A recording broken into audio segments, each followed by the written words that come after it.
Hello everyone, আমি সৃঞ্জয়। এই ভিডিওটা করতে পেরে আমার খুব আনন্দ হচ্ছে এবং খুব মজা লাগছে। এখন বিষয়টা সুজিত ঋণ দত্ত কাল থেকে আমাদের সঙ্গে ব্রেন গেম খেলছেন। ওনার প্রচণ্ড ইচ্ছে হয়েছে হয়তো যে এদের মাথার মানে যে বলে না মুড়ি ঘন্ট করে খাবো, আমাদের মুড়ি ঘন্ট হয়ে গেছে। তো যাই হোক, আজকে কিছুক্ষণ আগে উনি একটি পোস্ট করেন সেখানে আ 'ধুরন্ধর' সিনেমার একটি খুব পপুলার যে গানটি যেটা অক্ষয় খান্নার এন্ট্রি সিন, একটা অন্যতম এন্ট্রি সিন সিনেমার। সেখানে একটা মিউজিক প্রচণ্ড ভাইরাল হয়েছে, আমরা সবাই জানি একটা অ্যারাবিক গান। তো সেই গানটার উপরে উনি দেবদার অফিসে নাচছেন। ওই যে দেয়ালটা আছে দেব এন্টারটেইনমেন্ট ভেঞ্চার্স লেখা, ওখানটায় নাচছেন এবং ওখানে লেখা আছে ডাবল ট্রাবল। হ্যাঁ? এরকম একটা লেখা আছে। তো তোমাদের পাশে নাচটা আমি চালিয়ে দিয়েছি, দেখতেই পাচ্ছ। তো উনি এটা কেন করছেন এই ব্রেইন গেমটা আমি জানি না। এই মজাটা করছেন, ঠিক আছে, এটা খুব সুইট একটা বিষয়। কারণ এই যে কৌতূহল জাগাচ্ছেন সেই কারণে কিন্তু আমরা ওটা নিয়ে আলোচনাও করতে পারছি, এটাও ঠিক। এবং দ্বিতীয় কথা হচ্ছে এই সিনেমাটা নিয়েও আলোচনা হচ্ছে। এবার সেই সিনেমাটা কি? সেটা হচ্ছে দেব শুভশ্রী। এই যে ভয়ানক একটি মানে দেব সু জুটির 7 নাম্বার যে ফিল্মটা, যেটা একটা বীভৎস লেভেলের মানে ক্রেজ ক্রিয়েট করেছে। কালকে থেকে তোমরা বিশ্বাস করবে না বন্ধুরা, আ ইন্টারনেটে ইন্টারনেটের মানে ফেসবুকের ফিডে আমি অন্য কিছু খবর দেখতে পাইনি। শুধু দেব শুভশ্রী এবং তারা যে নজরুল মঞ্চে অনুষ্ঠানটা করেছিলেন, সেই অনুষ্ঠানের ছোট, ছোট ক্লিপ দিয়ে আবার হবে, আবার হচ্ছে এইসব লেখা। তো এই ছবিটা নিয়ে একটা বীভৎস লেভেলের আলোচনা চলছে। তো তার মাঝখানে কাল রাত্রিবেলা আমরা দেখেছিলাম দেব শুভশ্রীর ছবি, তারা তিনি দিয়ে মানে আমাদের সুজিত ঋণ দত্ত তিনি তার প্রোফাইলে স্টোরিতে দিয়েছিলেন। তার আগে একখানা ঘটনা ঘটিয়েছেন। সেটার পরে আমরা তো কনফিউজই হয়ে গেছিলাম। আমরা ভাবছিলাম যে খাদান 2 তে তাহলে দেব শুভশ্রী কাজ করছেন? এখন উনার নাচ দেখে যেটা মনে হচ্ছে, মানে উনি যেটা প্লেস করার চেষ্টা করছেন, আমি জানি না আদৌ এটা সঠিক কিনা, ভুলও হলে হতে পারে। দেব শুভশ্রী যে 7 নম্বর ছবিটা মানে দেবদার 51 তম যে ছবিটা, আমার মনে হয় এটা সুজিত ঋণ দত্তই ডিরেক্টর এবং উনিই মনে হয় এই জুটিকে নিয়ে ফিরছেন। এটা আমার ধারণা। এবার দেখো, এটা ধারণাটা এই কারণেই উনি যেটা লিখছেন এক্সাক্টলি আমি তোমাদের লেখাটা এক্সাক্টলি বলি, ওটা দেখে বলাটাই ভালো। সুজিত ঋণ দত্ত। দাঁড়াও আমার এই দেখো। উনি লিখছে এক্সাক্টলি মানে পুরো কনফিউজ যাকে বলে, মানে তোমরা যদি ওনাকে ফলো করো কাল থেকে খুব মন দিয়ে তো তোমরা কনফিউজ হবেই। উনি লিখছেন আ "লে হুরকা ডাবল দ্য ট্রাবল।"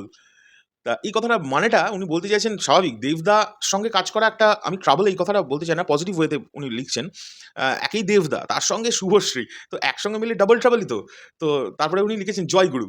এগুলো বলে উনি আমাদেরকে টিজ করছেন, এটা বুঝতে পারছি। কিন্তু মজাটা লাগছে যেটা, তাহলে কি দেবদা এবং শুভশ্রীর যে এই নতুন ছবিটা, যেটার নাম আমরা জানি না, তা উনি আবার এখানে লে হুড়কা লিখে দিয়েছে বলে কেউ আবার হয়তো ভেবে বসো না সিনেমার নাম হয়তো লে হুড়কা। এরম তো আর হয় না? লে ছক্কার মতো একটা ব্যাপার। তো সব মিলিয়ে না আমার মনে হচ্ছে সুজিত ঋণ দত্তই কিন্তু এই ছবির ডিরেক্টর। আর এটা যদি হয়, আমি খুব আনন্দ পাবো। আমি পার্সোনালি প্রচন্ড আনন্দ পাবো। কারণ সুজিত দা, আ উনার হাত দিয়ে কিন্তু খাদান বেরিয়েছে। উনার ভিশন প্রচন্ড ক্লিয়ার এবং আমি কনফার্ম হয়ে গেলাম যদি এটা সুজিত দাই হন, যদি এটা সুজিত দা ডিরেক্টর হন, তাহলে আমি কনফার্ম বলতে পারি এই ছবি বা মানে শুধুমাত্রই কি বলবো মানে একটা সিনেমা হবে না। কিছু একটা ফ্যাক্টর তো থাকবেই। কারণ সুজিতদার ভিশন প্রচন্ড ক্লিয়ার, প্রচন্ড দূর পর্যন্ত ভাবতে পারেন এবং বাংলা ছবিকে যেভাবে উনি খাদানের মাধ্যমে প্রেজেন্ট করেছেন, সেটাই একটা বিশাল ব্যাপার। মানে তার আগে তো কেউ ভাবেনি।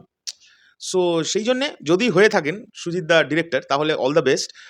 এমনিও দেব শুভশ্রী এই 7 মানে ৭ নম্বর দে-সু জুটির ৭ নম্বর ছবির জন্য তো অসংখ্য, অসংখ্য কনগ্রাচুলেশনস দেবদাকে। দেবদা একটা মাস্টার স্ট্রোক খেলেছেন কালকে। এবং আমি এর জন্যে শুভশ্রীকেও একটা মানে বিগেস্ট থ্যাংকস জানাতে চাই। শুধুই দেবদাকে জানিয়ে তো লাভ নেই, বিকজ দুটো মানুষ এক জায়গায় না এলে এই ছবি হওয়া সম্ভব ছিল না। তো দুজনাই যে ইন্ডাস্ট্রির জন্য ভেবে তারা যে একসঙ্গে আসছেন এবং এটা সবচেয়ে বেশি আনন্দ লাগছে যে তারা কতটা ইন্ডাস্ট্রিকে ভালোবাসে, এইটা একবার তোমরা ভাবো। তারা কতটা ইন্ডাস্ট্রিকে ভালোবাসে। যাই হোক, এগুলো তো মুখে বলে বলা যাবে না। এগুলো যত দিন যায় দেখলে, মানুষের কর্ম দেখলে বোঝা যায় যে সেই মানুষটা কিরকম।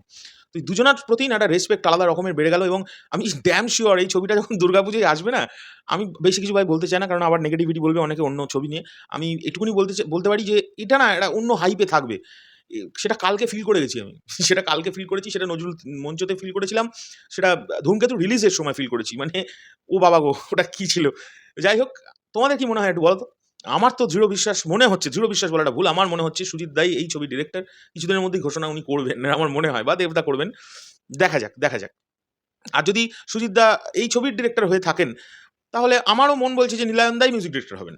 মানে এটা আমার ধারণা। আমি ভুল হতে পারি। দেখা যাক কি হয়। আমি এত বাবা আগে থেকে কিছু এটা আমায় কেউ বলেনি, হ্যাঁ? মানে আমার ধারণা থেকে আমি তোমাদের কাছে বলছি। তোমাদের কি ধারণা সেটা অবশ্যই কমেন্ট করে জানাবে। এখনকার জন্য চললাম, পরবর্তী ভিডিও খুব শিগগিরই দেখা হচ্ছে। টাটা।